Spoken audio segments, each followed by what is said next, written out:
There are places where the earth remembers what was buried and refuses to forget. At the edge of a rubber forest in northeastern Thailand, villagers still avoid a road that leads to a collapsed wooden house swallowed by mud and silence. They say the ground there breathes on certain nights. They say something listens beneath the soil.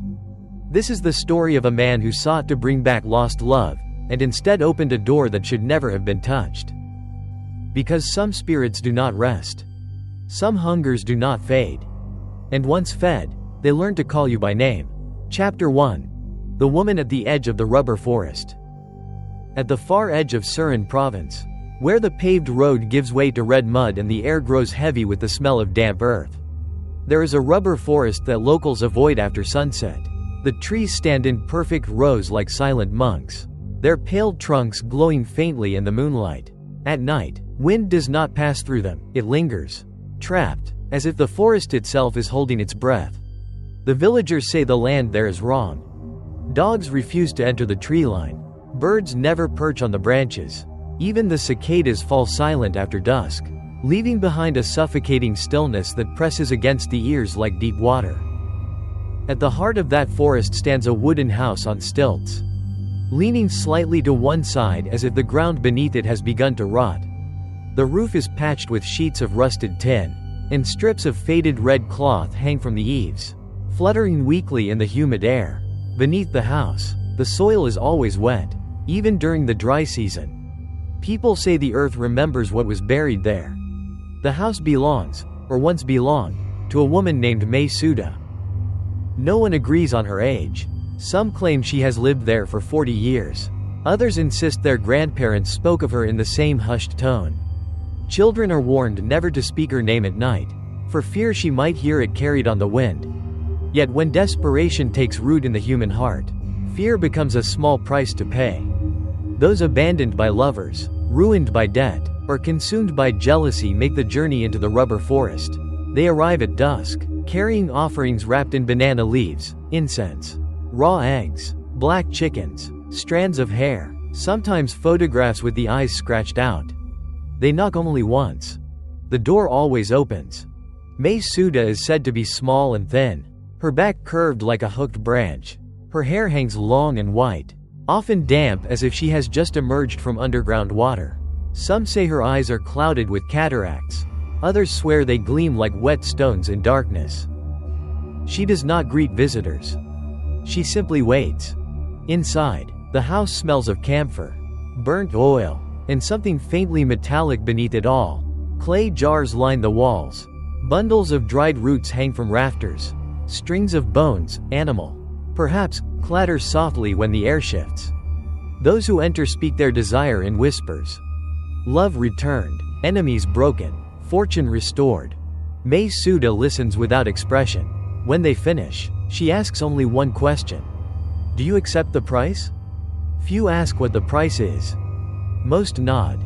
Because desperation deafens reason. Those who leave her house carry small bundles, jars sealed with wax, cloth packets tied with black thread, or roots wrapped in red string. They are given instructions spoken so softly they seem to crawl into the ear rather than pass through it. Feed it, hide it, do not speak its name, do not break the promise. For a time, the charms work. Lost lovers return, rivals suffer misfortune, money flows from unexpected places.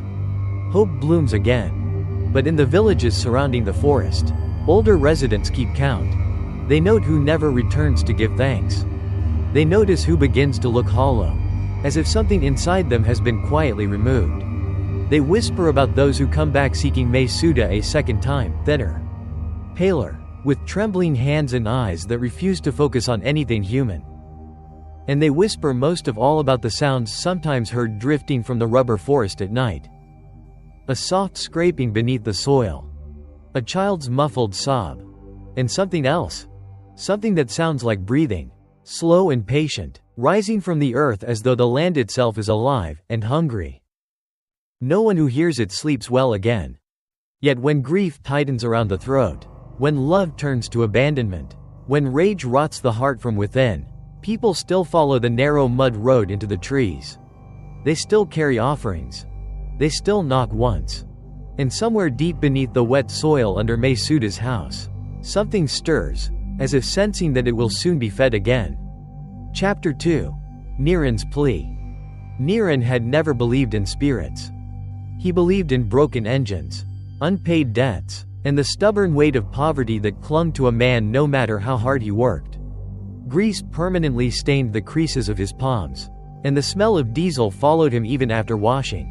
His life moved between the roadside repair shack he rented and the one-room house he inherited from his father, a structure of warped wood and corrugated tin that rattled whenever trucks roared past on the highway. He had endured hardship before: hunger, monsoon floods, the slow collapse of machines and dreams alike. These were things a man could survive. But abandonment was different. Molly left on a Wednesday afternoon. She did not shout. She did not cry. She packed her clothes into a plastic suitcase and told him she was going with a merchant from the city. A man who owned 3 trucks and a concrete house with tiled floors that remained cool even in the hot season.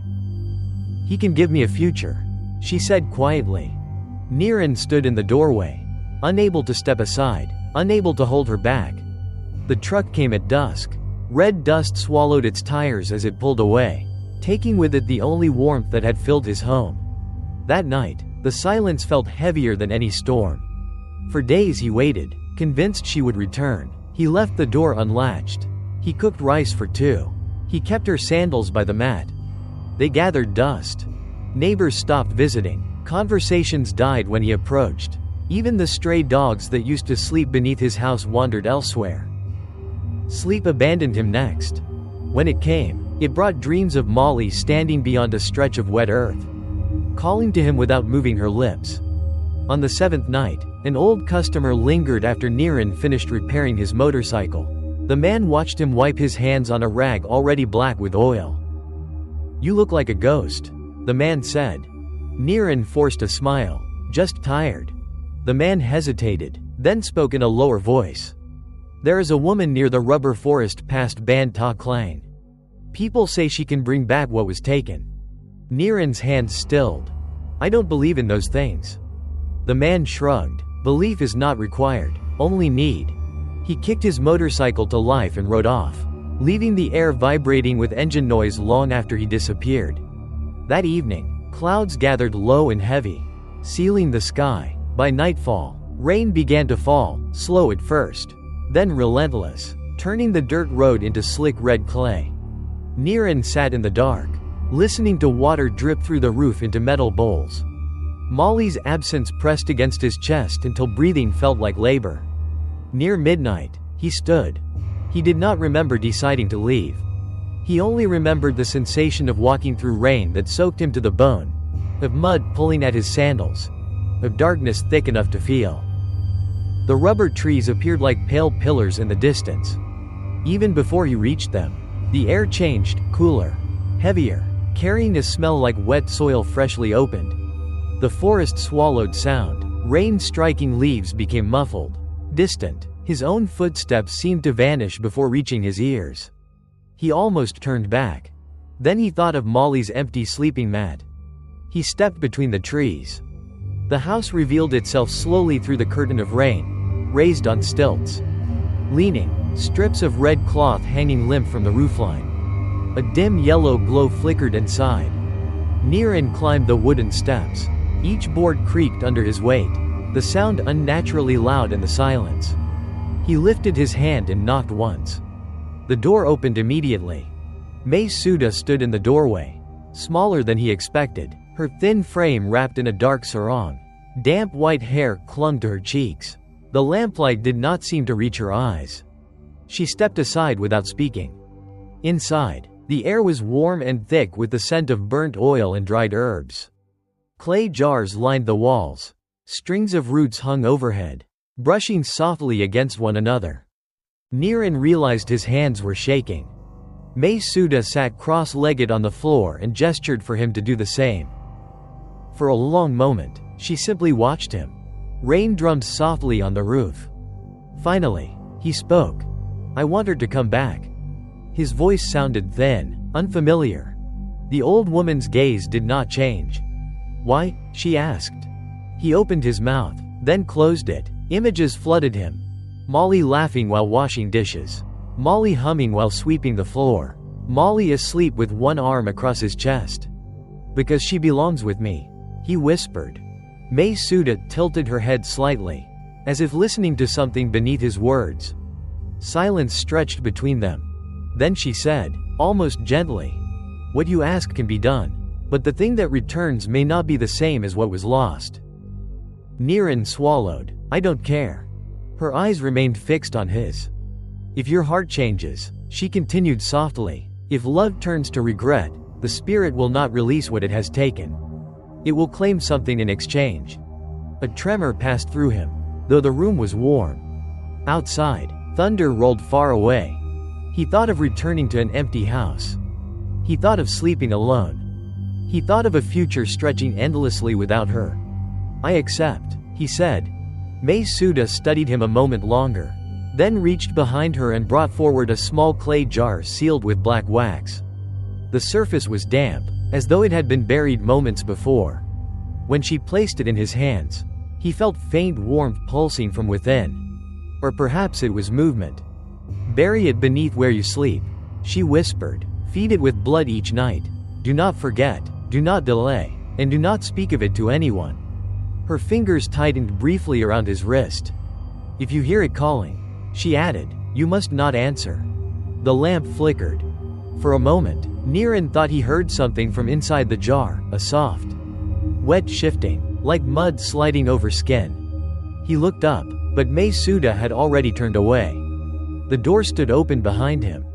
Rain waited in the darkness. Clutching the jar to his chest, Niran stepped back into the night, unaware that the path he followed out of the rubber forest would not be the same path leading back to the life he once knew. Behind him, beneath the stilted house, the saturated earth seemed to settle, as if something below had shifted. Sensing that it would soon be fed. Like and subscribe to Whispering Dark Tales for more chilling ghost stories. Chapter 3. The Jar That Breathed. By the time Niran emerged from the rubber forest, the rain had softened to a thin, cold drizzle. Mud clung to his ankles, and the clay jar felt heavier with every step, as if it were slowly filling with something unseen. He held it close beneath his shirt, cradling it like an injured animal, afraid that if he loosened his grip, it might slip free and shatter. The road back to his village seemed longer than he remembered. No lights burned in the neighboring houses. No voices drifted through the night. Even the stray dogs that usually barked at passing shadows remained silent, watching from doorways with eyes that reflected pale and glassy in the darkness. When he reached his home, he paused beneath the raised floorboards, listening. Only the steady drip of rain from the roof. Only the hollow echo of water striking the metal basin inside. He climbed the steps and entered. The room smelled faintly of damp wood and cold rice. Molly's sandals still rested by the mat. For a moment, he imagined he heard her breathing in the darkness and nearly spoke her name. Instead, he shut the door and set the jar on the floor. In the weak glow of a single bulb, he examined it for the first time. It was made of coarse clay, uneven and hand-shaped, its surface smeared with what looked like dark soil pressed into the pores. Black wax sealed the lid, hardened in thick drips that had run and cooled like melted tar. A thin red thread circled the neck of the jar, tied in a knot so tight it seemed fused to the clay. He leaned closer. There was a smell. Not strong, not rotten. Just faintly metallic, like rainwater collected in rusted tin. May Suda's instructions echoed in his mind. "Bury it beneath where you sleep." Niran fetched the short-handled shovel he kept for clearing drainage trenches. Kneeling beside his sleeping mat, he began to dig through the packed earth floor. The soil was cool and dense, resisting the blade at first before yielding in damp clumps. Each scrape sounded unnaturally loud. He found himself pausing often, listening, though he did not know for what. When the hole was deep enough to hide the jar, he hesitated. The clay vessel sat beside him, beaded with moisture. In the dim light, the black wax seemed almost soft, as if it might give way under a fingernail. He touched the lid. Warm. He snatched his hand back. It must be the heat of his own skin lingering on the surface. He told himself. Nothing more. jaw tightening. He lowered the jar into the hole and packed the soil back over it. Pressing the earth down firmly until the floor appeared undisturbed, he spread his woven mat on top, smoothing its edges with careful hands. The room felt smaller, closer, as if the walls had leaned inward by a few invisible inches. Niran washed his hands in a basin, then sat on the mat, staring at the spot beneath him. Rain tapped softly against the roof, the rhythm uneven and hypnotic. He remembered the final instruction: feed it with blood each night. His stomach tightened. He retrieved a razor blade from his toolkit and held it between trembling fingers. For several seconds he simply stared at his hand, at the thickened skin and small scars earned from years of mechanical work. "This is foolish," he muttered. Yet he pressed the blade to the tip of his finger and drew it across. A bead of red surfaced. He squeezed his finger, watching the blood gather, then drip onto the woven fibers of the mat. The drops disappeared instantly, absorbed into the dry reeds. He waited. Nothing happened.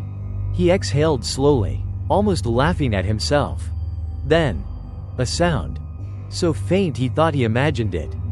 A dull, soft tap. Niran froze. Another tap followed, muffled, as though coming through layers of wet soil. His breath caught in his throat. He pressed his palm flat against the mat. Beneath it, he felt nothing but the cool firmness of packed earth. Silence returned. Minutes passed. The rain weakened to a whisper. Somewhere in the distance, a truck groaned along the highway, its sound fading into the night. Exhaustion finally dragged at his eyelids. He lay down, one arm draped across his face, telling himself the noise had been settling soil, trapped air, the small movements of earth disturbed by digging. Nothing more. Sleep came in shallow waves. He dreamed of mud. Not the red clay of the road, but dark, saturated earth that clung to his legs and pulled him downward. He struggled to move, but the soil thickened, swallowing his knees, his waist, his chest. From beneath the surface, something shifted. A small shape pressing upward. 3 thin ridges pushing against the mud from below. He tried to scream, but the earth filled his mouth. Niran jerked awake with a sharp gasp. The bulb overhead flickered weakly. The room was unchanged. Rain had stopped. His chest rose and fell in quick, shallow breaths.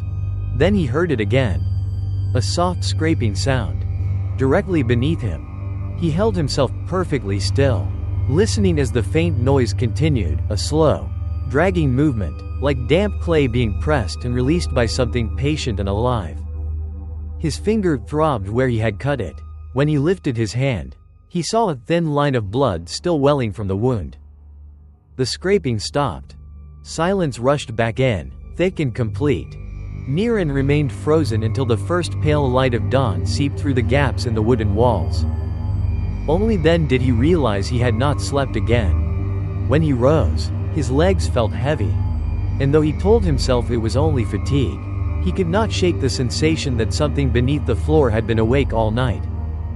Listening to his breathing, waiting for the next drop of blood. Chapter 4, Her Return. The morning light did little to comfort Niran. It seeped through the gaps in the wooden walls in thin gray lines, revealing dust suspended in the air and the quiet fatigue of a room that had not known rest. The world outside had resumed its ordinary rhythm, motorbikes coughing to life. Distant voices calling across yards. The metallic clang of pots, yet inside the house, a strange heaviness lingered. Niran had not slept. Every time his eyelids lowered, he felt again the faint scraping beneath the mat, heard the soft shifting of damp soil as though something below had turned in its sleep. By mid-morning, he forced himself to leave for the repair shack. Routine, he told himself, would steady his thoughts. Engines were honest. Broken things revealed their problems plainly. But twice he tightened bolts that were already secure. 3 times he started to fill an oil pan and forgot why he was holding it. When a customer spoke, the words seemed to arrive from a great distance, as if filtered through thick water. He returned home earlier than usual.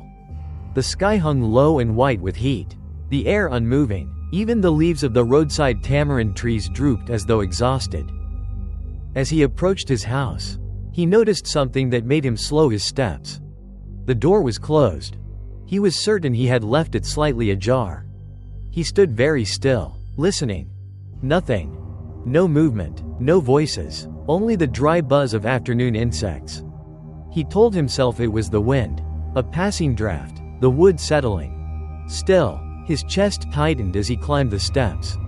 His hand hesitated on the doorframe before pushing it open. Inside, the room was dim and cool. And someone was sitting on the floor. Molly. She knelt beside the low table, her back straight, her hands resting loosely in her lap. Her hair fell forward, partially veiling her face. For several seconds Niran could not move.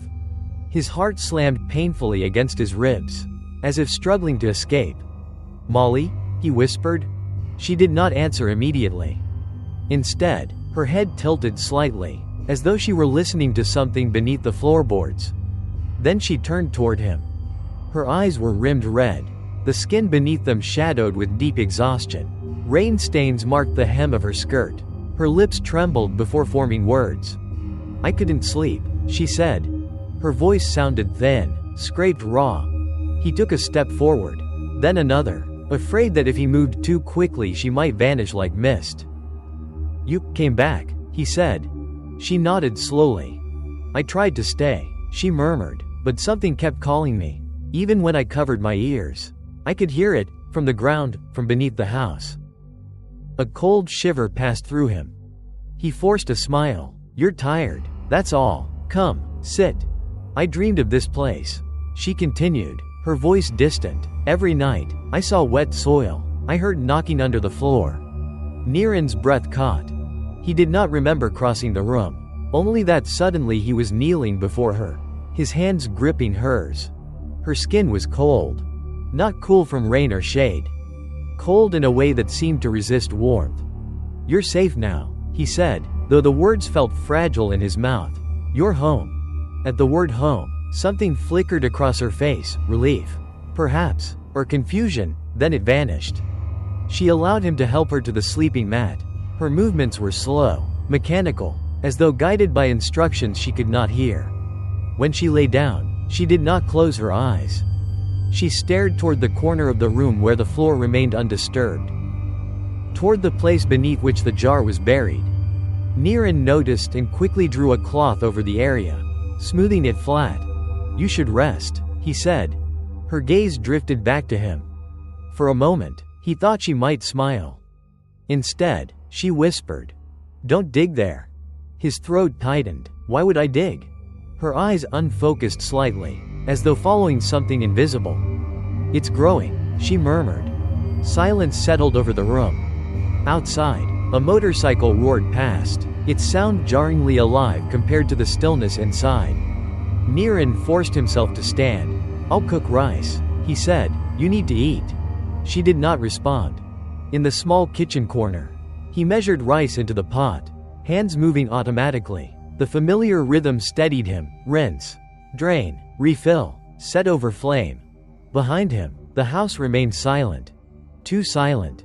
When he turned back, Molly was still lying on the mat, eyes open, unblinking, watching the floor. That night, she did not sleep. She lay motionless, her breathing shallow and uneven. Once, near midnight, Niran stirred and found her sitting upright in the darkness. Her head tilted slightly, as though listening. "Molly?" he whispered. She raised one finger slowly to her lips. "Shush," she breathed. He listened. At first, there was nothing. Then, faintly, beneath the packed earth floor, a soft, rhythmic sound. Not scraping. Not knocking. Something slower. A wet, patient shifting. Molly's hand drifted toward her abdomen, resting there as if soothing a discomfort. Her eyes remained fixed on the floor. "It's hungry," she whispered. The words were barely audible. Before he could respond, she lay down again and closed her eyes. Within moments, her breathing deepened, as though she had fallen into a sleep deeper than exhaustion. Niran did not sleep at all. He lay awake until dawn, listening to the silence between sounds, feeling the faintest tremors through the mat beneath his spine, and wondering, with a growing, suffocating dread, whether the thing beneath the floor had been waiting not for blood, but for her return. Like and subscribe to Whispering Dark Tales for more chilling ghost stories. Chapter 5. The Feeding. By the third night after Molly's return, the house no longer felt like the place Niran had known his entire life. The air had grown dense and unmoving, as though every window had been sealed from the outside, even when the afternoon heat swelled and sweat gathered along his spine. No breeze entered through the slats in the walls. The faint scent of damp soil lingered constantly now, threading through the smells of cooked rice and engine oil until he could no longer remember what the room used to smell like. Molly barely spoke. She moved when necessary, ate only when he urged her to, and spent long stretches of time sitting cross-legged on the floor. Her gaze lowered toward the woven mat. Sometimes her lips moved as if she were whispering to someone seated beneath the earth. When Niran asked what she was saying, she would blink slowly, as though waking from a distant place. "I didn't say anything," she would reply. That evening, the sky darkened early beneath a bank of swollen storm clouds. The air pressed against the skin like a damp cloth. Frogs had begun calling from the drainage ditch, their croaks echoing in uneven rhythm. Niran knew what he had to do. He had not forgotten Masuda's instructions. He had only delayed them. The first night after Molly's return, he had convinced himself that the jar no longer required feeding, that perhaps her presence was enough. The second night, exhaustion had overtaken him. Now, as darkness pooled in the corners of the room, a restless unease tightened inside his chest, as though something beneath the floor were aware of his hesitation. Molly sat near the wall, knees drawn to her chest, watching him with an expression he could not read. "Does it hurt?" she asked suddenly. He paused. "What?" She touched her own fingertip. "When it drinks." Cold prickled along his arms. "It's nothing," he said, "just a cut." She lowered her gaze again, rocking faintly. Outside, thunder murmured across the horizon. Niran fetched the razor blade from his toolkit. His hands felt clumsy, heavier than usual. He knelt on the mat, staring at the place beneath which the jar lay buried. For a long moment he did nothing. Then he pressed the blade to his thumb and sliced. Pain flared bright and immediate. Blood welled in a thick red bead. He squeezed his hand, letting the drops fall. They struck the mat and vanished between the reeds. He waited. Silence. Then, a soft tap from below. Another. Then a faint, wet sound, as though thick mud were shifting against clay. Niran's breath shallowed. The mat beneath his knees trembled almost imperceptibly, like a pulse. Behind him, Molly exhaled sharply. "It's drinking," she whispered. The room seemed to contract around them. A low pressure built in his ears, muting the distant rumble of thunder, swallowing the frog calls outside. The only sound remaining was the slow, deliberate movement beneath the floor. He squeezed his thumb again. More blood fell. The movement quickened. Not frantic. Hungry. When the bleeding slowed, the sound beneath the mat diminished, then ceased entirely, leaving behind a silence so complete it felt unnatural, like the moment after something has stopped breathing. Niran wrapped his thumb in cloth, his heart hammering. "It's finished," Molly murmured. He turned toward her. Her head was tilted, listening. A faint expression of relief softened her face, as though a crying infant had finally been soothed. "You hear it?" he asked. She nodded slowly. It was restless all day. The words lodged in his throat. He did not remember her leaving the house. He did not remember her stepping outside.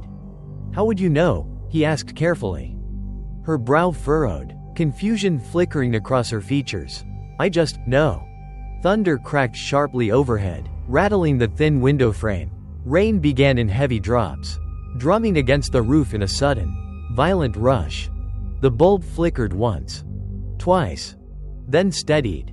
Niran rose to secure the shutters, but as he crossed the room, a sharp pain shot through his hand. He looked down. Blood seeped through the cloth more quickly than it should have, darkening the fabric. He unwound it. The cut was wider. Not a clean slice. The skin around it appeared torn, as if something had pulled at the wound after it was made.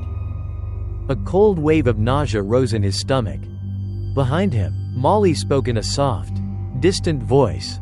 You must not forget tomorrow." He turned. Her eyes were half closed, her hand resting over her abdomen as though cradling something fragile and unseen. "The hunger grows," she murmured. Rain hammered the roof. Wind pushed against the walls, making the structure groan softly in its joints. Niran wrapped his thumb and lay down, though he knew sleep would not come easily. For a long time he listened to the storm, to Molly's slow breathing, to the creak of wood under shifting wind.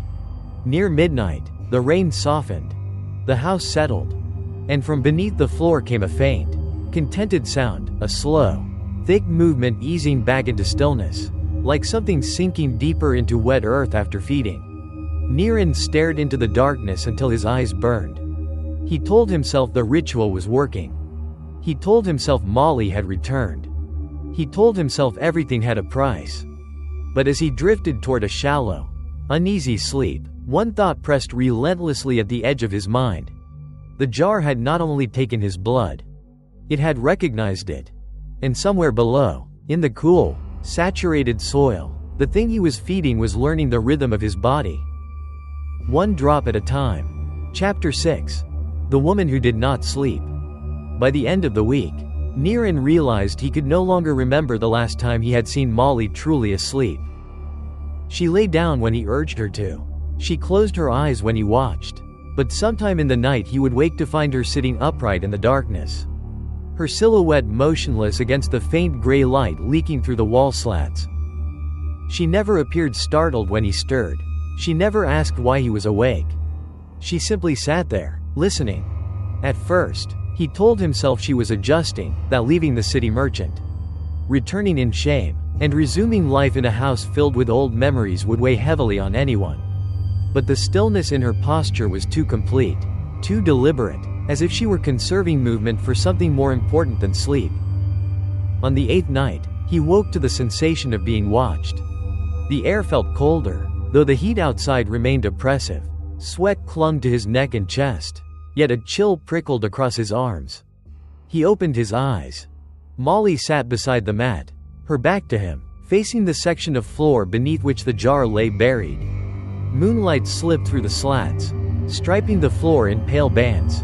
Her shadow cut across them like a dark fracture. "Molly," he whispered. She did not turn. Her head tilted slightly, as though aligning her ear with the earth. "Do you hear it?" she murmured. Niran held his breath. At first, he heard nothing beyond the distant hum of night insects and the faint rumble of a truck far along the highway. Then, slowly, another sound separated itself from the silence. A faint internal shifting. Not scraping, not tapping. Something heavier. A slow, wet pressure easing against packed soil and releasing again, like the movement of something breathing in its sleep. Niran swallowed. "It's just the ground settling," he said, though the explanation sounded hollow even to him.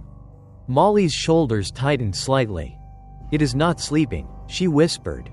Her hand rested on the floor, fingers splayed, as though feeling for a pulse. "It turns when you move," she continued softly. "It listens when you breathe." A thin thread of fear slid through his chest. He pushed himself upright. "Come lie down. You need rest." For several seconds she remained still. Then, with slow obedience, she withdrew her hand and lay beside him. Her skin was cold. Not cool from night air. Cold in a way that seemed to draw warmth away from him. He lay awake long after her breathing deepened, staring into the darkness, counting the seconds between the faint movements beneath the floor. He stopped counting when he realized the rhythm had begun to match his own breathing. In the days that followed, the changes in Molly became more difficult to ignore. She stopped napping during the afternoon heat. She no longer complained of fatigue. Instead, an unnatural steadiness seemed to settle into her movements, replacing the gentle clumsiness he had always found comforting. She ate little, a few bites of rice, a sip of broth. Yet she did not grow weaker.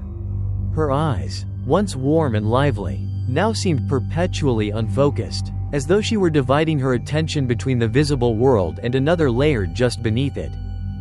Once, while Niran repaired a motorbike chain outside, he glanced toward the doorway and saw her standing perfectly still in the center of the room. Not moving, not blinking. Listening. He returned inside and touched her shoulder. She flinched violently, as though pulled back from a great distance. "You shouldn't startle me," she whispered. "You were just standing there," he replied, doing nothing. Her brow furrowed in faint confusion. "I was counting," she said. "Counting what?" She looked toward the floor. The spaces between. A heaviness settled in his stomach. That evening, storm clouds gathered again, sealing the sky in dull gray. The air thickened with the smell of rain before the first drop fell. Inside, the house seemed dimmer than usual, though the bulb burned steadily overhead. Molly sat cross-legged near the wall, her fingers tracing faint circles on the floorboards. "Do not open the ground," she murmured suddenly. Niran looked up from cleaning his tools. "I'm not going to. It does not like light." His hands stilled. "Who told you that?" She blinked, as though the question surprised her. "No one," she said softly. "It remembers." Thunder rolled across the sky. The bulb flickered once. In the brief dimming, Niran thought he saw the woven mat rise a fraction of an inch. Then settle again, like a chest completing a slow breath. He stared at it until the light steadied. "Molly," he said carefully, "did you see that?" She did not look. "I feel it," she replied. Rain began, slow and heavy, drumming against the roof with measured insistence.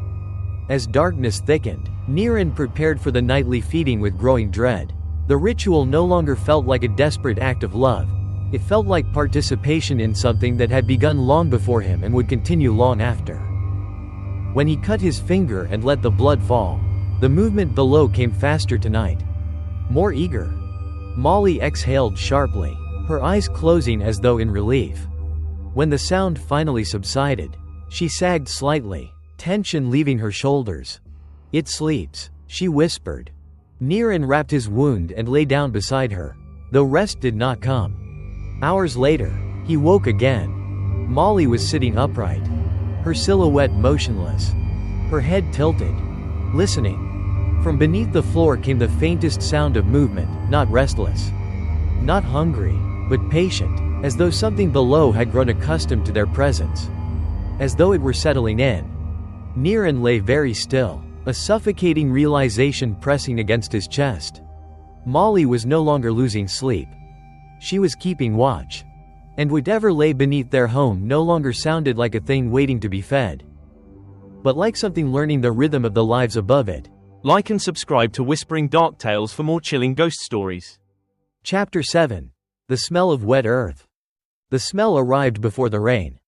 It seeped into the house at dawn, subtle at first, a faint dampness beneath the scent of cooked rice and rusted metal, but by midday it had thickened into something unmistakable, wet soil freshly turned.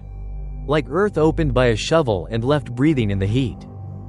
Niran noticed it when he returned from the repair shack. He paused in the doorway, frowning. The air inside felt heavier than outside, as though the house had been sealed and buried rather than raised on stilts above dry ground. "Molly?" he called. She did not answer. He stepped inside. The smell was stronger near the sleeping mat. Not foul, not rotten, just unmistakably underground. Molly sat beside the mat, her legs folded beneath her, both palms resting flat against the woven surface. Her head was bowed, hair falling forward to hide her face. For a moment he thought she might be praying. "What is that smell?" he asked. She inhaled slowly, as though savoring it. "It rained below," she said. A chill ran through him. "What does that mean?" Her fingers pressed more firmly into the mat. "It is softening the earth." He forced a small laugh. "The ground is dry. It hasn't rained since last night." She did not respond. He watched her for a long moment, unease coiling tighter in his stomach. Then he noticed something else. Dark streaks marked the floorboards near the mat, thin lines of dried mud. As if something small and wet had been dragged across the surface and left to dry. He crouched. The marks were no wider than his finger. 3 parallel grooves. He swallowed. "Molly, did you spill something?" She shook her head slowly. "It came up to breathe," she whispered. The words struck his chest like cold water. That evening, The smell intensified. Even as he cooked rice, steam rising from the pot, the scent of wet earth lingered beneath it, thick enough to taste. It clung to the back of his throat and seemed to deepen each time he inhaled. Outside, the sky remained pale and empty. No clouds gathered, no hint of rain cooled the heat pressing down on the village. Yet inside the house, the air felt damp. Condensation beaded faintly along the clay water jar. The woven mat remained cool beneath his bare feet. As darkness fell, Niran lit incense before the small spirit shelf mounted near the door, something he had not done in years. The smoke curled upward in thin gray ribbons, then drifted sideways, pulled by currents he could not feel. Behind him, Molly sat watching the floor. She no longer asked when he would feed it. She only listened. The first sign came just after midnight. Niran woke to a faint sound, not from below, but near his shoulder. A soft brushing noise. He opened his eyes. Moonlight striped the floor in pale bands. At the edge of the mat, something darker interrupted the pattern. He leaned closer. Mud. Fresh, damp soil smeared across the wood. His pulse quickened as he followed the marks outward. They formed impressions. Small, hand-shaped. 3 narrow indentations pressed into the dampness. They led away from the mat, toward the center of the room. He froze, his breath shallow. "Molly," he whispered. She was already sitting upright. Her eyes were open. "I told you," she murmured. "It comes up when the air is still." He stared at the marks. They did not look like the tracks of an animal. There were no claw punctures, no dragging tail, no uneven pressure. Each imprint was deliberate, a small palm pressing downward, lifting, pressing again. A path. Halfway across the room, the prints faded, the mud thinning until nothing remained but the faint scent of damp soil. Niran rose slowly and approached the place where they ended. The floor was dry, untouched. He turned in a slow circle, heart pounding in his ears. The door remained closed, the shutters unmoved. No sound stirred the night. Behind him, Molly spoke softly. "It cannot stay long." He swallowed. "Why?" "It does not belong to the air." Silence pressed in from every side. Niran returned to the mat, though he did not lie down. He sat with his back against the wall, staring at the place where the muddy impressions had appeared. The smell of wet earth lingered. Hours passed. Near dawn, exhaustion dragged at his eyelids. He must have drifted into a shallow sleep, because when he next opened his eyes, the gray light of morning had filled the room. For a brief moment, he wondered if he had imagined everything. Then he looked down. His chest tightened. Across his forearm, faint smears of dried mud streaked his skin. 3 thin lines, as though something small and damp had rested its hand there in the night. Behind him, Molly's voice came in a quiet whisper. "It knows you now." Niran closed his eyes, dread settling deep in his bones. Beneath the floor, something shifted, slow, patient, and familiar, like a sleeper turning toward a voice it had begun to recognize. And the smell of wet earth did not fade with the morning light. It deepened, as if the ground below their home were no longer merely soil, but a place being opened. Chapter 8. Dreams of the Buried. Sleep, when it finally came to Niran, no longer brought rest. It came like deep water closing over his head. Heavy, soundless, suffocating. He began to dread the moment his body surrendered to exhaustion, because every descent into sleep delivered him to the same place, a stretch of dark, saturated earth beneath a sky that did not exist. There was no horizon there. No wind. Only soil, endless and wet, breathing slowly beneath a lightless void. On the 10th night, the dream deepened.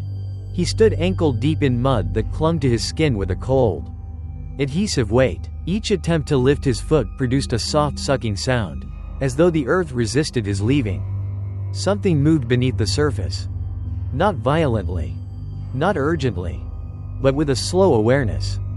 The mud in front of him rose slightly, then settled, as if something had turned in its sleep below. He tried to step back. The ground tightened around his ankles. Then he heard it. A soft, wet inhalation. Not from the air above.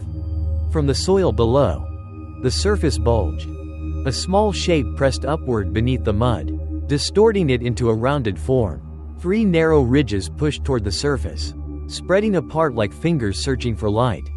Niran tried to shout, but his throat filled with the taste of iron and soil. The mud broke.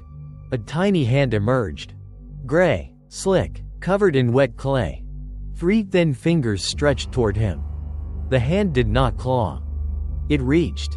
A child's voice, muffled as if buried beneath layers of earth, whispered, "Father." Niran jerked awake with a violent gasp. The darkness of the room rushed in around him. His chest heaved, lungs dragging air as though he had surfaced from deep underwater. The smell of damp soil filled his nostrils. It was stronger now, thicker, almost sweet beneath the metallic edge. Beside him, Molly sat upright. She was already watching him. "You saw it," she said softly. It was not a question. Niran wiped sweat from his face. His hand trembled. "It was a dream," he whispered. Molly tilted her head slightly. "It is closer when you sleep." A tremor passed through his chest. "What is closer?" She did not answer. Instead, she placed her palm gently over her abdomen, as though soothing a restless child. The dreams did not stop. They grew more vivid with each passing night. Sometimes he stood in the mud while something circled beneath the surface, tracing slow loops around his legs. Sometimes he saw small impressions pressing outward from below, as if the earth itself were testing its boundaries. And always, just before waking, he heard breathing. Not his own. Not human. Slow, patient, wet. By day, the waking world began to feel less certain. He would wash his hands and find dried clay beneath his fingernails. He would brush dirt from his trousers with no memory of kneeling. Once, while tightening a bolt at the repair shack, he noticed faint mud streaks along his forearm, 3 narrow lines, evenly spaced. He stopped asking himself how they got there. The smell followed him now. Not strongly. Just enough that he could detect it even among gasoline fumes and hot engine metal. Customers wrinkled their noses faintly. One asked if the drainage ditch nearby had flooded. Niran said nothing. Molly spoke even less than before. But sometimes, when she believed he was not listening, he heard her whispering in the late afternoon heat, her voice soft and rhythmic, like someone reciting a lullaby. He stood outside the doorway one evening and listened. Not yet, still small, still hungry. He stepped inside. She fell silent immediately. "What were you saying?" he asked. Her eyes blinked slowly, confusion surfacing. "I didn't speak," she replied. That night, the dream changed. He stood in darkness, but the mud was gone. Instead, he lay flat on his back, unable to move, his body pressed into cool earth. Weight surrounded him, dense and enclosing, as though he had been gently folded into the ground itself. Above him, soil filtered faint light into shifting brown shadows. Something pressed against the earth above his chest. Not heavy. Testing. 3 narrow indentations formed in the soil overhead. He tried to move. The earth held him. Then, directly above his heart, the soil parted slightly, and a thin finger of wet clay pushed through, reaching downward. Searching. Niran woke with a strangled cry. His hand flew to his chest. His shirt was damp. Not with sweat. With soil. Fine grains of dark earth clung to the fabric above his heart. He stared down at it, unable to breathe. Across the room, Molly's eyes gleamed faintly in the darkness. "It is learning where you are," she whispered. His voice broke. "How can dirt come through the floor?" She did not look at him. "It does not come through," she murmured. "It rises." Silence engulfed the room. Outside, the night insects had stopped. Even the distant highway seemed to have fallen silent. Niran lay awake until dawn, afraid to sleep, afraid not to sleep, because in waking he felt watched, and in sleep he felt touched. And as the first gray light seeped through the walls, he understood with growing horror. The dreams were no longer visiting him. They were preparing a place for him. Somewhere beneath the house, beneath the packed earth and damp soil. Something small and patient was learning the shape of his breathing, the rhythm of his heart, and the weight of his body against the ground. And each night he slept, the distance between them grew thinner, as if the earth itself were slowly closing. Like and subscribe to Whispering Dark Tales for more chilling ghost stories. Chapter 9. The Slow Swelling.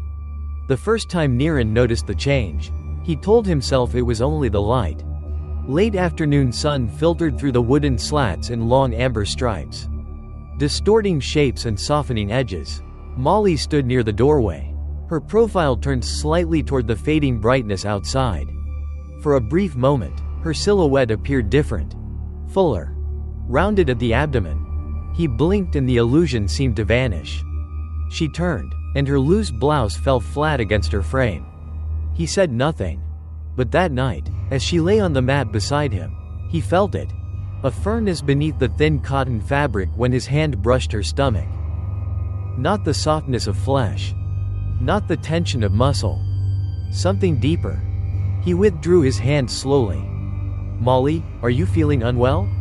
Her eyes remained half closed. "I am full," she murmured. "You barely ate." She did not answer. Her palm rested over her abdomen, moving in slow, absent circles. Over the next days, the change became undeniable. Her appetite did not return. She ate less than a child, yet the hollow sharpness of her collarbones softened. The faint curve at her midsection grew more pronounced, rounding outward with a slow, unnatural steadiness. By the fifth day, her skirts no longer tied comfortably at the waist. "Molly," he said carefully that morning, "we should go to the clinic." Her head turned toward him. "No. It could be an illness." "It is not illness." Her voice held no anger, only quiet certainty. He swallowed. "Then what is it?" Her gaze drifted downward. "It is growing." The words settled into the air between them like dust. The smell of wet earth deepened. It no longer lingered only near the mat. It threaded through the entire house, strongest at dawn and just after sunset, as though responding to rhythms he could not perceive. Condensation gathered along the floorboards each morning, leaving dark damp patches that dried by noon. The muddy handprints still appeared some nights, though never as far from the mat as before, as if whatever emerged no longer needed to explore. As if it knew the boundaries now. One evening, while Niran repaired a cracked fan blade outside, he heard a sound from within the house that made the hair along his arms rise. A soft whimper. High-pitched. Rhythmic. He dropped the tool and rushed inside. "Molly?" She sat in the center of the room, knees drawn up, arms wrapped around her abdomen. Her eyes were closed, her brow damp with sweat. The sound came again. Not from her mouth. From lower. A thin, wavering cry, like the first uncertain breath of a newborn. Niran's chest seized. "Molly, what is that?" Her eyes opened slowly. For a moment, they did not seem to recognize him. "It dreams," she whispered. The sound ceased abruptly. Silence flooded the room. He knelt beside her, his hands shaking. "We're going to the hospital." Her grip tightened around his wrist with surprising strength. "No," she said softly. "It does not like bright places." A cold wave of dread passed through him. That night, rain fell without warning. No thunder, no wind, only a sudden, heavy downpour hammering the roof as if poured from a great height. Inside, the air grew damp and suffocating. The smell of soil thickened until each breath tasted of clay.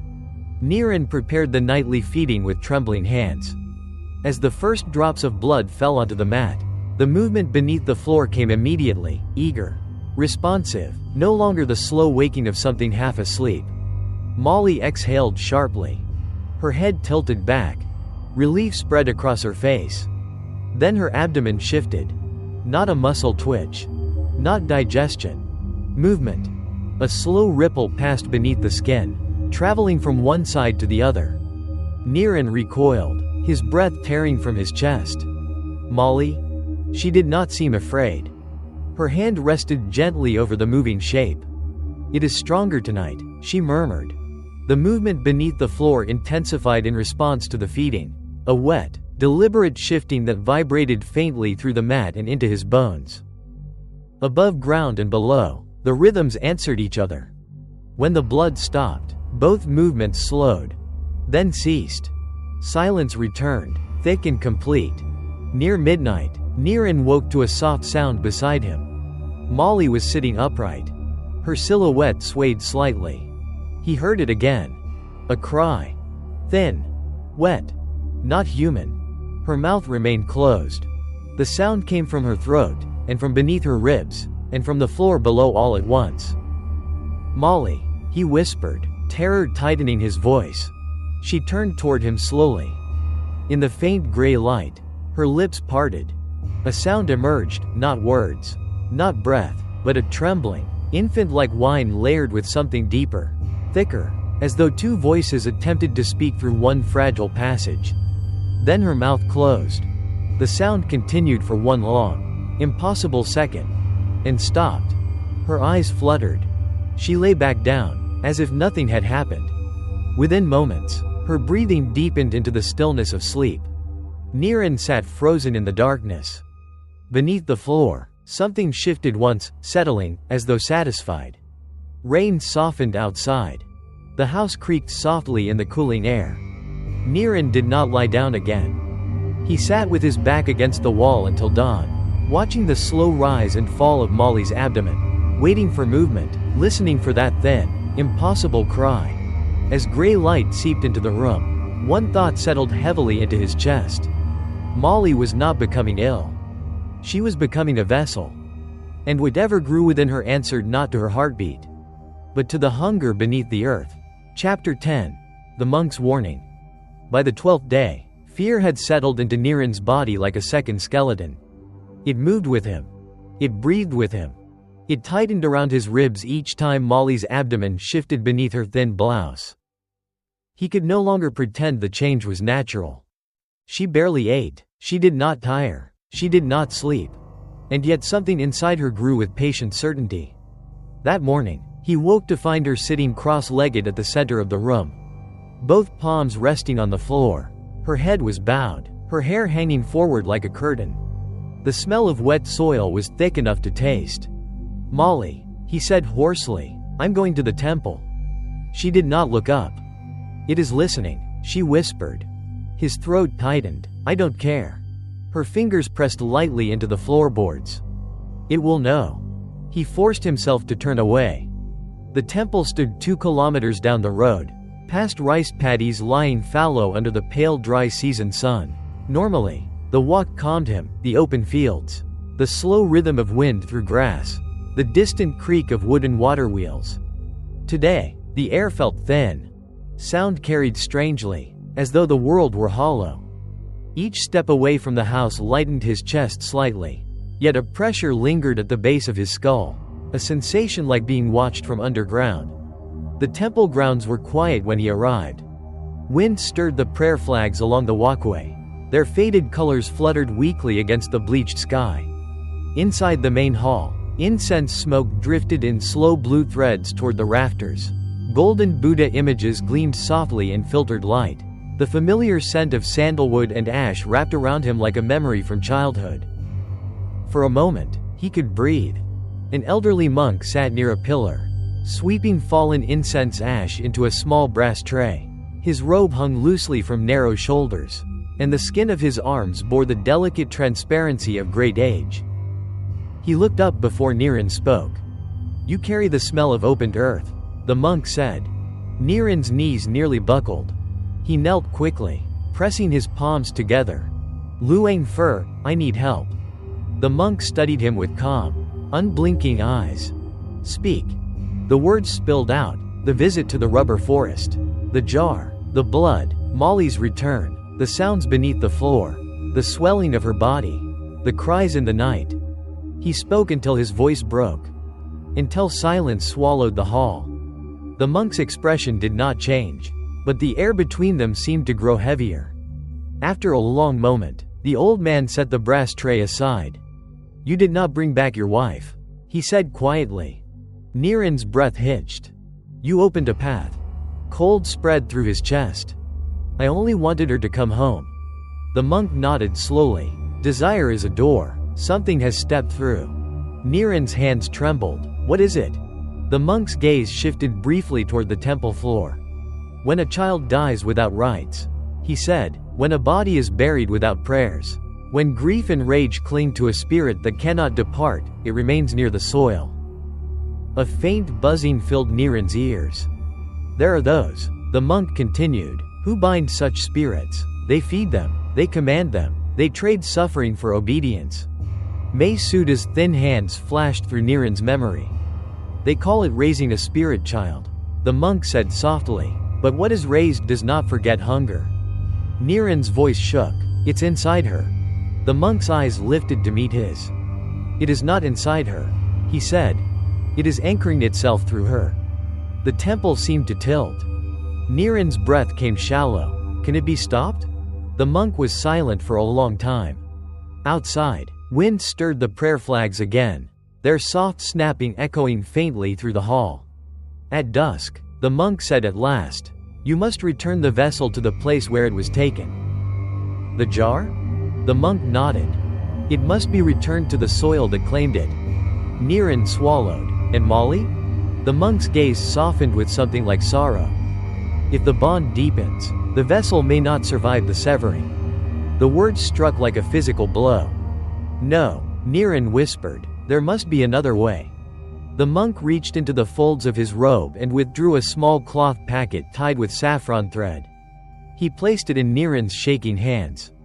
Keep this near your heart, he said, it may quiet what listens. Niran clutched it tightly. Do not delay, the monk added, when hunger learns its source, it does not release it willingly. A tremor ran through Niran. He pressed his forehead to the floor in gratitude, but when he lifted his head again, a terrible thought surfaced.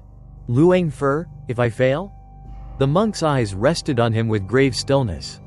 Then the earth beneath your home will no longer belong to the living. When Niran stepped back into the afternoon light, the sky seemed too bright, the air too thin. Yet beneath the scent of incense clinging to his clothes, another smell lingered. Wet soil. Faint. Patient. As he began the walk home, the monk's words echoed in his mind, heavy with inevitability. When hunger learns its source. A distant roll of thunder murmured across the empty sky. And far away, beyond the fields and the dry road, beneath the raised wooden house at the edge of the rubber forest, something stirred in the damp earth, as if it had felt him leave, and was waiting for his return. Like and subscribe to Whispering Dark Tales for more chilling ghost stories. Chapter 11. The Cracked Vessel. The air changed before Niran reached the house. Even from the bend in the road where the tamarind trees thinned, he could see that something was wrong. The late afternoon light, usually warm and dusty, seemed dimmed, as though filtered through a veil of ash. No smoke rose from cooking fires. No voices drifted from neighboring yards. The silence felt deliberate, heavy, waiting. As he approached the steps, the smell struck him, thick, wet, and suffocating, like freshly opened graves after rain. It filled his throat, coated his tongue, and made each breath feel borrowed from underground. "Molly?" he called, his voice breaking. No answer. He climbed the steps. The door stood slightly open. He did not remember leaving it that way. The floorboards creaked beneath his weight as he entered. The room was dim, though daylight still lingered outside. The bulb overhead flickered weakly, as if struggling to remain lit. "Molly?" A faint sound answered him. Not a voice. A wet shifting. From the center of the room. His chest tightened as he stepped forward. The woven mat had been pushed aside.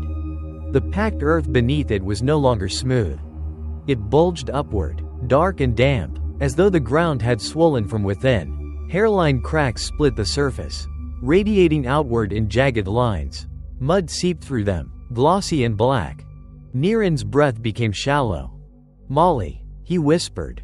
She stood on the far side of the room, barefoot, motionless. Her hair hung loose, partially obscuring her face. Her blouse clung to her skin with dampness, outlining the unnatural curve of her abdomen. She was staring at the cracked earth. "It is almost open," she said softly. The words seemed to come from somewhere far away. Niran's heart hammered. "We have to leave, now." She did not move. It has been trying all day, she murmured. The soil kept it small. The soil kept it quiet. A wet sound rose from the crack. A slow, thick shifting. Mud pushed upward, swelling, collapsing, swelling again, like a chest attempting its first breath. Niran staggered back.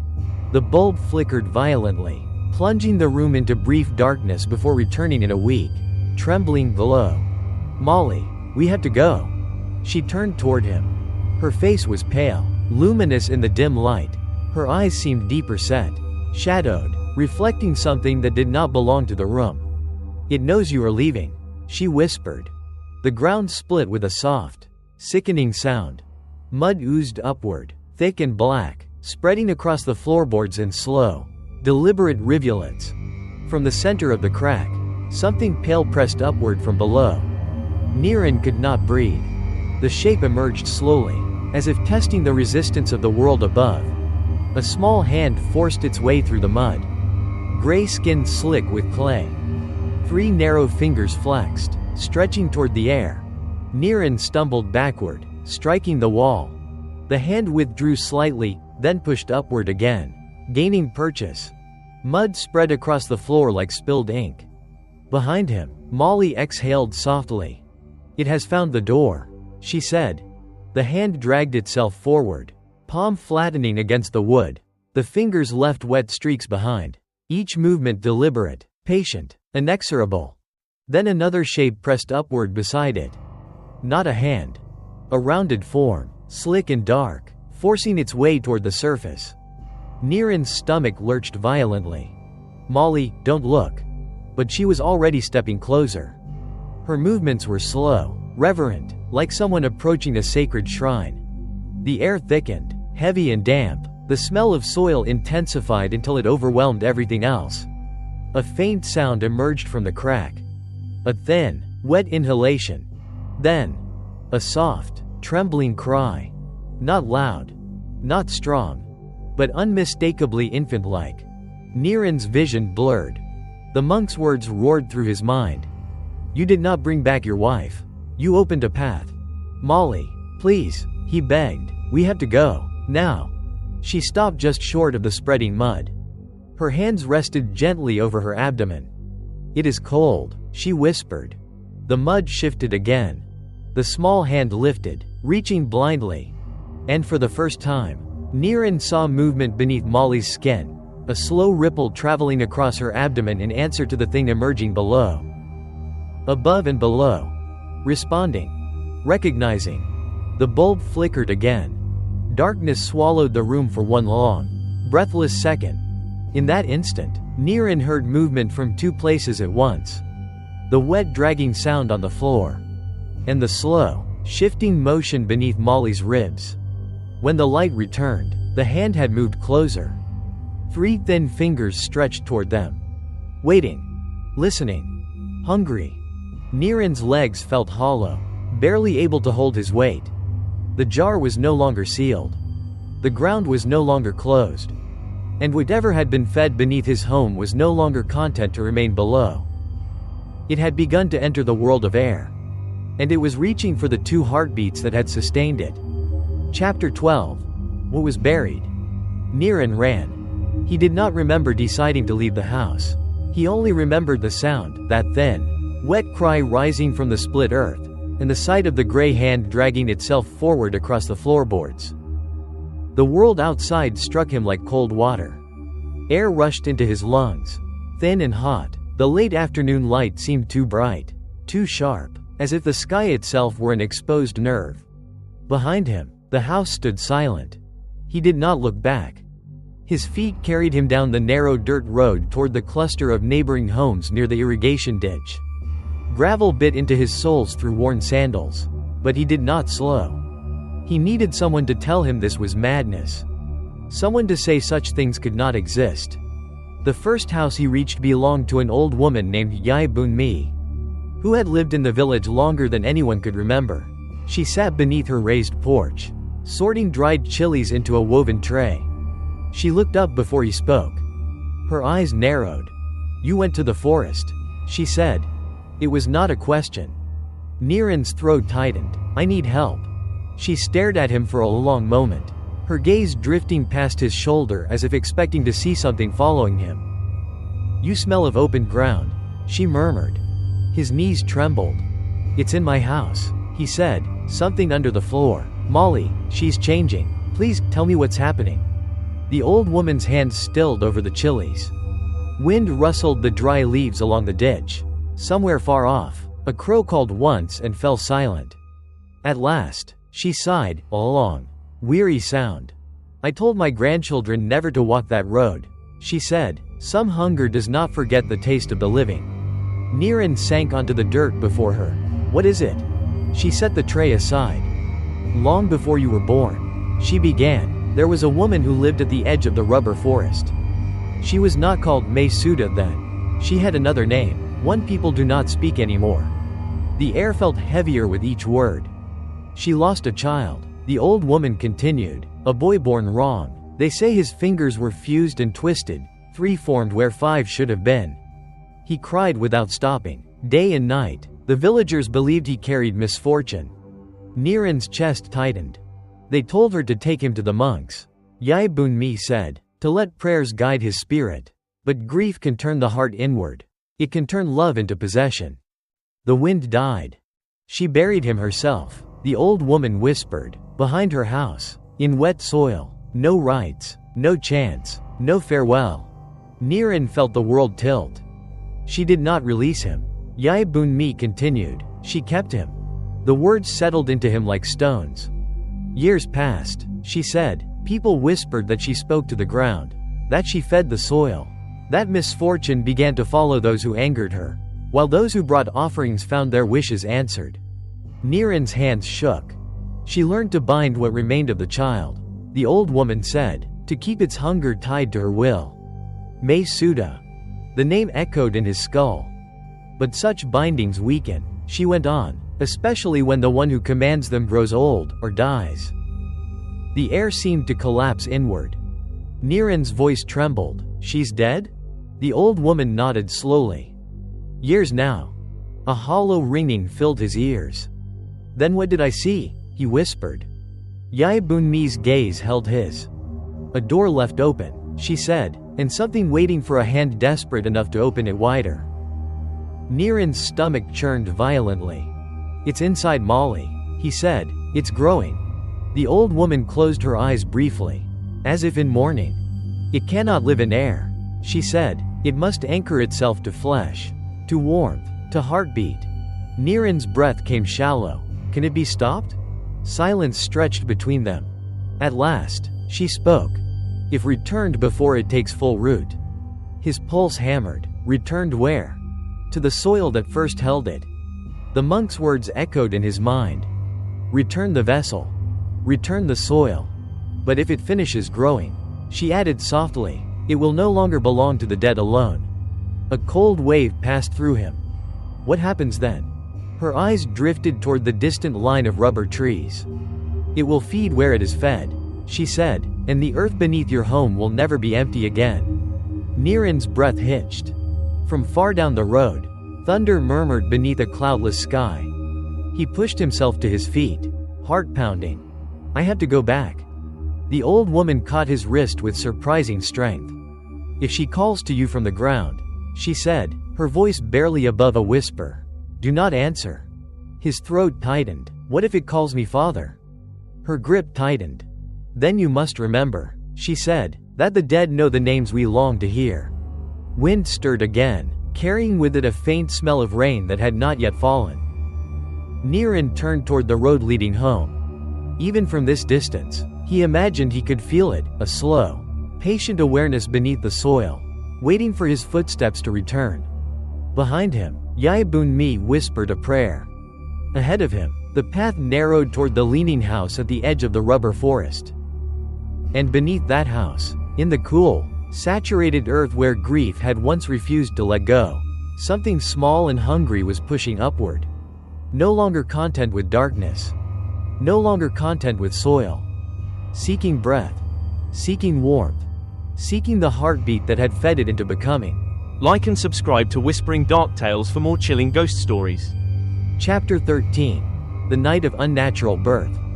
The sky was already dark when Niran reached the road leading back to his house. Clouds had gathered without his noticing, sealing the horizon in a dull, lightless gray. The air felt swollen and heavy, pressing against his skin like a damp cloth. No wind moved through the trees.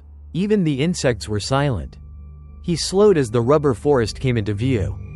The pale trunks stood in rigid rows, fading into darkness between them. The narrow path that cut through the trees looked less like a road and more like a wound carved into the earth. The smell reached him before the house did. Wet soil. Thick, metallic, sweet with rot and rain that had not fallen. His pulse hammered in his throat. He tightened his grip on the saffron thread amulet the monk had given him and stepped forward. The house stood where he had left it, leaning slightly, red cloth strips hanging limp from the roofline. No light shone through the slats. No sound escaped its walls. For a moment, he stood frozen at the base of the steps, certain that if he climbed them, the world he knew would end. Then a sound cut through the silence. A low moan. Not from the forest. From inside the house. Molly. The name tore from his throat before he could stop it. He climbed the steps two at a time and pushed the door open. The smell struck him like a physical force. Wet earth, blood, and something sour-sweet like decaying leaves sealed in heat. The bulb overhead flickered weakly, throwing the room into pulses of light and shadow. Molly lay on the floor near the center of the room. Her body arched in a rigid curve, fingers clawing at the wood. Her hair spread around her face in damp strands, sticking to her cheeks and throat. Her blouse was soaked through with sweat, clinging to the violent movement beneath her skin. Her abdomen convulsed, not in the rhythm of labor. In waves that moved sideways, diagonally, spiraling, as though something inside did not understand the shape of the body containing it. Molly. He dropped beside her, his hands hovering helplessly above her shoulders. Her eyes snapped open. They did not focus on him. "They're too tight," she gasped. Her voice sounded layered, as though another whisper moved beneath it. "It cannot breathe." A ripple surged across her abdomen, distorting the skin into a moving ridge that traveled from her ribs down toward her pelvis. Niran recoiled in horror. "This isn't childbirth," he whispered. Her fingers seized his wrist with unnatural strength. "Do not let it go back," she rasped. Thunder rumbled far away. The floor beneath them shuddered faintly. From the split earth where the mat had been pushed aside, mud glistened in the flickering light. The crack had widened, dark and wet, as if the ground itself had been forced open. A thin cry rose from below. The same wet, infant-like wail. It answered the convulsions racking Molly's body. Above and below. Calling. Responding. Her back arched violently. Her mouth opened in a silent scream before sound burst from her throat, not one voice, but two. A woman's agony and beneath it a thin, tremulous wail that vibrated through the floorboards. Niran's vision swam. "Molly, stay with me, stay." Her abdomen surged upward in a violent bulge. The skin stretched, distorting around something pressing outward from within. Veins darkened beneath the surface like branching cracks in porcelain. "It's wrong," he gasped. "This is wrong." Her head thrashed weakly. "It is not coming out," she whispered. "It is finding the door." The floor shuddered again. Mud pulsed upward through the crack. A small gray hand emerged, slick with clay, fingers spreading against the wood. Niran choked on a cry. The hand pressed upward as Molly's abdomen convulsed in response. A wet tearing sound filled the room. But not from where he expected. The skin of her abdomen did not split. Instead, a dark line formed along the center of the mud crack, widening as thick soil collapsed inward. From within the opening, a rounded shape forced upward, glistening, coated in black mud and clotted earth. The cry sharpened. Molly's body sagged suddenly, as though a tension had been released. Her grip loosened. Her breathing collapsed into shallow, fragile gasps. Niran stared, frozen, as the shape pushed higher from the earth. Not fully formed. Not human. A small torso slick with mud. A head too smooth, too featureless beneath clinging soil. 3 narrow fingers clawed weakly at the floor. The air grew impossibly cold. "Molly," he whispered. Her eyes fluttered. "It is here," she breathed. The cry faded into a thin, wet whimper. The small form collapsed halfway out of the earth, as if exhausted by the effort of emerging. Mud spread slowly across the floorboards. Silence followed. Heavy. Total. The bulb flickered once, twice, then steadied. Niran realized he was shaking uncontrollably. Molly lay motionless beside him, her chest rising in shallow, fragile breaths. The unnatural swelling of her abdomen had subsided, leaving her body limp and emptied of strength. Between them, half born from the earth, the small mud-covered shape lay still, waiting. The house groaned softly as if settling deeper into the soil. Outside, thunder rolled closer. Niran could not move, could not breathe, could not look away. Because in the suffocating stillness, one terrible truth pressed against his mind. This was not an ending. It was a beginning. And something that had waited in darkness for years beyond counting had finally found its way into the world of air. Chapter 14. The Binding That Cannot Burn. For a long time, Niran could not move. The world had narrowed to the small shape half emerged from the split earth and the fragile rise and fall of Molly's chest beside him. The bulb overhead hummed faintly, its weak light trembling as if the air itself were unsteady. Rain began outside without warning. Heavy drops hammered the roof, then thickened into a relentless downpour that swallowed all other sound. Water cascaded from the eaves, striking the ground beneath the house with a hollow, echoing rhythm. Inside, the smell of wet soil deepened until it seemed to replace oxygen itself. Niran forced himself to breathe.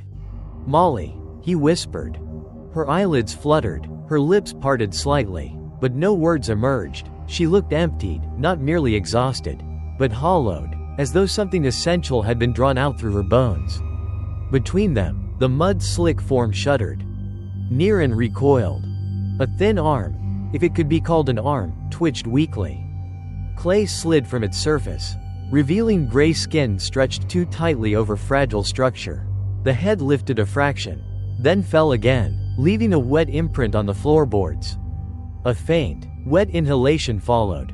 Not a cry. A breath. The sound vibrated through Niran's spine. He remembered the monk's words. "Return the vessel before the bond deepens." His gaze snapped toward the torn earth beneath the house. The jar. Somewhere below, buried in the wet soil, the vessel remained. If he returned it, the thought shattered as the small form twitched again. 3 narrow fingers spread against the wood, leaving streaks of mud like ink. Then, slowly, the head turned. There were no clear features, only shallow depressions where eyes might form beneath the clay. Yet Niran felt, with absolute certainty, that it was aware of him. His breath came shallow. Molly stirred beside him. "It is cold," she whispered. He reached for her hand. It felt weightless. "We have to finish this," he said, though his voice trembled. The small form shuddered again. Its fingers flexed. From the cracked earth below came a deep, slow shifting, the sound of saturated soil compressing and releasing, like a massive lung breathing beneath the house. The rain intensified, drumming against the roof in a deafening roar. Niran forced himself to stand. "I'm ending this," he said hoarsely. Molly's fingers tightened weakly around his wrist. "It is hungry," she murmured. "I know." Her eyes opened slightly. "If you refuse it," she whispered, "it will not release you." Thunder cracked overhead. The house shuddered. Niran grabbed the kerosene can from beside the cooking area. His movements felt distant, mechanical, as though guided by a will outside his own. He splashed fuel across the cracked earth, across the mud-slick floor, across the small gray form. The smell of kerosene cut sharply through the damp soil stench. Rain pounded the roof like fists. "Forgive me," he whispered. He struck a match. The flame flared, small and fragile in the dim light. For a fraction of a second, everything was still. Then he dropped it. Fire bloomed across the floor in a sudden orange rush. Flames raced along the kerosene trail, licking across mud and wood, climbing in flickering tongues. The small form convulsed. A thin cry pierced the roar of rain. The sound was not loud, but it cut through bone and memory, vibrating deep inside his chest. Molly gasped. Her body arched as if pulled by invisible hooks. The flames flared higher. And then, they faltered. The fire did not spread. It flickered violently, shrinking, as if suffocating. Smoke twisted downward instead of rising. The mud glistened beneath the flames, wet and unburning. The small form lay within the firelight, untouched. The cry ceased. Silence crashed down in its place. Niran stumbled backward, horror freezing his lungs. "That's not possible," he whispered. The flames dwindled to weak, trembling tongues, then died, leaving only thin tendrils of smoke curling against the damp air. From beneath the floor came a slow, deliberate shift. A sound like something turning toward him. Molly's voice emerged in a strained whisper. "It knows you tried to leave." The small form's fingers tightened against the floorboards. A faint imprint appeared in the mud beside it, as if another small hand pressed upward from below, answering the first. Then another. And another. Niran's vision blurred. From the crack in the earth, the mud pulsed outward in slow, spreading ripples, as though something vast beneath the house had stirred in response to the flames. The rain softened suddenly. The silence that followed felt suffocating. Molly's grip loosened. Her breathing grew faint. "It is not the fire that binds it," she whispered. Her eyes drifted toward him. "It is love." The word shattered something inside him. Behind him, the mud shifted again.